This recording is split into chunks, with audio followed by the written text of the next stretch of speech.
Boa noite a todos. Mais um vídeo aqui para o nosso canal. Então vamos meditar na palavra de Deus a respeito da justificação. O capítulo é 4 do livro de Romanos, onde vamos meditar a respeito da justificação. A palavra de Deus fala de que nós fomos justificados. E o capítulo 4 começa dizendo o seguinte: que pois diremos ter alcançado Abraão, nosso pai, segundo a carne? Porque se Abraão foi justificado por obras, tem do que se gloriar, porém não diante de Deus. Pois, que diz a Escritura? Abraão creu em Deus, e isso, o fato dele crer, isso lhe foi imputado por justiça, imputado para a justiça, ou seja, foi atribuído a ele justiça porque ele creu em Deus. 4. Ora, o que trabalha, o salário não é considerado como favor, porque se a pessoa trabalhou, claro, então isso é um direito dela, e assim como dívida. Então aqui está dizendo o seguinte: ora, o que trabalha, o salário não é considerado como favor, e sim como uma dívida. Mas ao que não trabalha, porém crê naquele que justifica o ímpio, a sua fé lhe é atribuída como justiça. Por isso que a palavra de Deus diz que nós devemos viver em justiça, ou seja, crer que Jesus, ele nos justifica.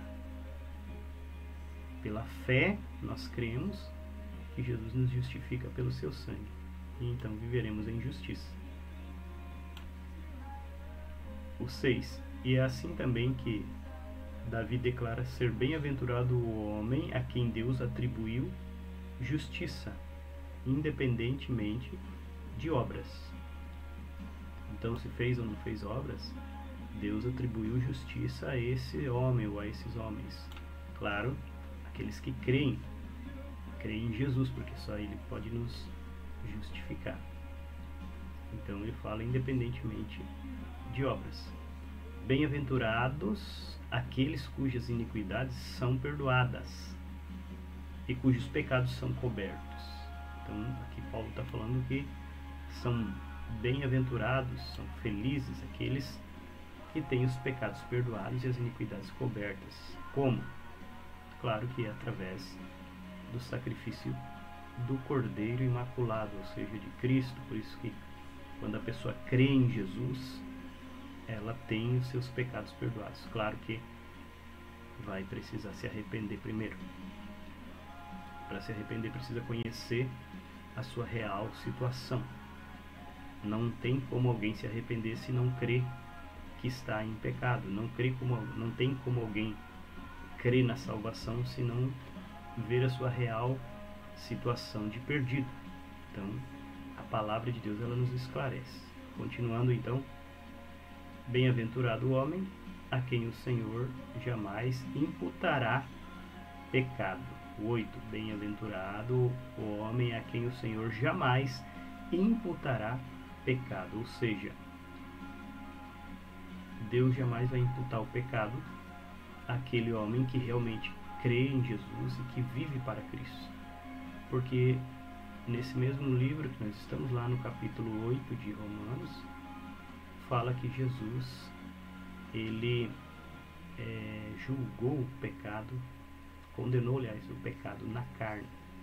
Então é preciso que a pessoa creia em Jesus, tenha um novo nascimento, como fala lá no livro de Evangelho de João, capítulo 3, Jesus está falando lá para o Nicodemos que é preciso nascer de novo. E então a pessoa nasce de novo e agora ela se tornará espiritual e não mais carnal. Carnal quer dizer quando ela é governada pela sua própria mente, pelo seu próprio coração. Mas quando ela é governada então pelo Espírito de Deus, que é a palavra, então ela verdadeiramente se torna filha de Deus. Amém? Continuando aqui no versículo 9: vem, pois, esta bem-aventurança exclusivamente sobre os circuncisos ou também sobre os incircuncisos? Aqui a circuncisão é aquela marca que Deus fez, né, com Abraão lá, aquela aliança que Deus fez com Abraão. Então todo o povo judeu que era circuncidado. E também ele pergunta assim, ó, vem, pois, esta bem-aventurança, que ele está dizendo aqui, né, de não ter a atribuição de pecado, de não ser considerado mais pecador. E ele diz: vem, pois, esta bem-aventurança exclusivamente sobre os circuncisos ou também sobre os incircuncisos? Visto que, dizemos, a fé foi imputada a Abraão para a justiça. Então, a fé foi imputada a Abraão para a justiça. Opa, foi de novo aqui.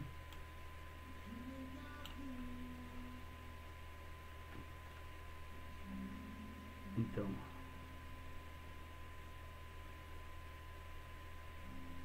onde nós estávamos aqui?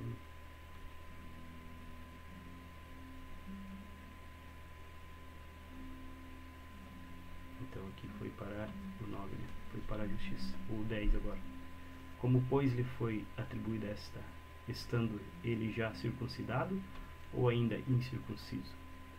Aí aqui, ó, não no regime da circuncisão, e sim quando incircunciso. Então foi atribuído fé a Abraão quando ele ainda não tinha feito a aliança, né, a marca que Deus havia feito com Abraão, a aliança da circuncisão. Então antes da circuncisão, Deus já tinha atribuído a ele a fé, ou seja, a justiça pela fé, e recebeu o sinal da circuncisão como selo da justiça da fé, que teve quando ainda incircunciso, quer dizer, ainda não tinha sido feita a aliança da circuncisão, para vir a ser o pai de todos os que creem, embora não circuncidado, a fim de que lhe fosse imputado a justiça. O 12. E pai da circuncisão, isto é, daqueles que não são apenas circuncisos, mas também andam nas pisadas da fé que teve Abraão, nosso pai, antes de ser circuncidado. 13. Não foi por intermédio da lei que Abraão ou a sua descendência coube a promessa de ser herdeiro do mundo, e assim mediante a justiça da fé. 14. Pois se os da lei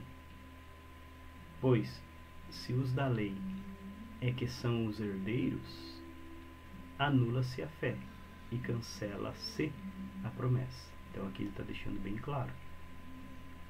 Ele diz assim: pois se os da lei, ou seja, né, aqueles que creem ainda na lei, são os herdeiros, né, anula-se a fé e cancela-se a promessa. Porque a lei suscita a ira, mas onde não há lei, também não há transgressão. Essa é a razão porque provém da fé. Essa é a razão porque provém da fé. A justiça, a justificação.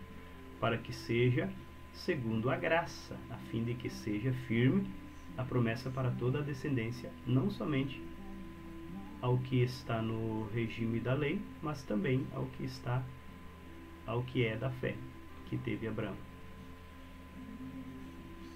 E pai que teve Abraão, porque Abraão é pai de todos nós. Como está escrito: por pai de muitas nações te constituí, perante aquele no qual creu Deus, que vivifica os mortos e chama à existência as coisas que ainda não existem. 18. Abraão, esperando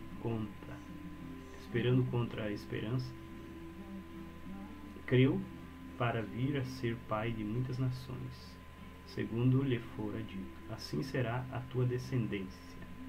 E sem enfraquecer na fé, embora levasse em conta o seu próprio corpo amortecido, sendo já de 100 anos e a idade avançada de Sara, não duvidou por incredulidade, da promessa de Deus, mas pela fé se fortaleceu, dando glória a Deus. 21.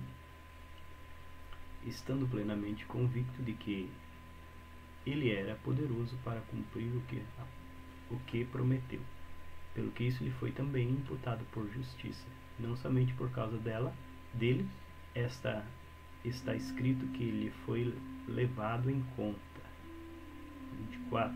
Mas também por nossa causa, posto que a nós igualmente nos será imputado, a saber, nós que cremos naquele que ressuscitou dentre os mortos, Jesus nosso Senhor, o qual foi entregue por causa das nossas transgressões e ressuscitou por causa da nossa justiça. Então, por causa das nossas transgressões, ele foi crucificado e ressuscitou por causa da nossa justiça. E aí aqui no 5, para nós não se estender demais, só uns 3 versículos aqui, justificado, pois mediante a fé temos paz com Deus, por meio do nosso Senhor Salvador Jesus Cristo, por intermédio de quem obtivemos igualmente acesso pela fé a esta graça na qual estamos firmes e gloriamo-nos na esperança da glória de Deus. E não somente isto, mas também nos gloriamos nas próprias tribulações, sabendo que a tribulação produz perseverança, e aí por aí vai. Então aqui já dá para entender um pouco a respeito da justificação, que é pela fé. Amém? Deus abençoe a todos. Glória a Deus.